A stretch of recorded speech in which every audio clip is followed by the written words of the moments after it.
Kwanza kabisa, kila wakati mnapoleta hii mada ya Matiang'i na Mheshimiwa William Samoei Ruto, mimi nashikwa na uoga.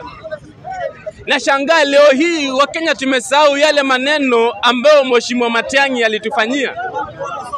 Matiang'i huyu mmoja ambaye alienda akatufungia televisheni tusione televisheni, leo hii mnakuja kusema ni mzuri. Matiang'i huyu mmoja ambaye blogger akipost kitu chochote kibaya anamtumanishia ATPU waende paka kwake. Huyu ndo Matiang'i ambao watu wanakuja kumzungumzia leo hii. Matiang'i ambaye aliitwa bunge kwenda kuelezea maneno ya vifo na hakuenda, hajawahi enda, leo hii huyu ndo mtu mnakuja kumsifu. Mtu ambaye ameishi kuenda kinyume na maagizo ya koti, huyu mtu leo hii mnakuja kusema ni mzuri. Mtu ambaye it's a dictator, ambaye anataka yake iende yengine isiende. Sisemi Mheshimiwa Ruto ni mzuri, la hasha. Nazungumzia Mheshimiwa Matiang'i peke yake.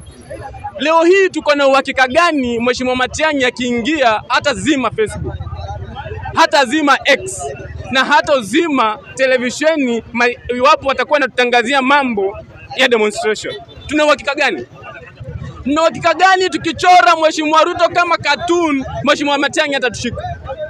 Tuna uhakika gani chini ya uongozi wa Mheshimiwa Matiang'i abductions zitaisha? Ilhali aliongoza abduction chini ya uongozi wa Mheshimiwa Uhuru Muigai Kenyatta. Hadi wa leo hakuna familia ambayo imepata haki kwa sababu ya huyu mtu mmoja Matiang'i. Matiang'i is a danger to our country. Matiang'i is a danger to our constitution. And Matiang'i coming through Jubilee is a danger to corruption, to extrajudicial killing, industrialization and everything.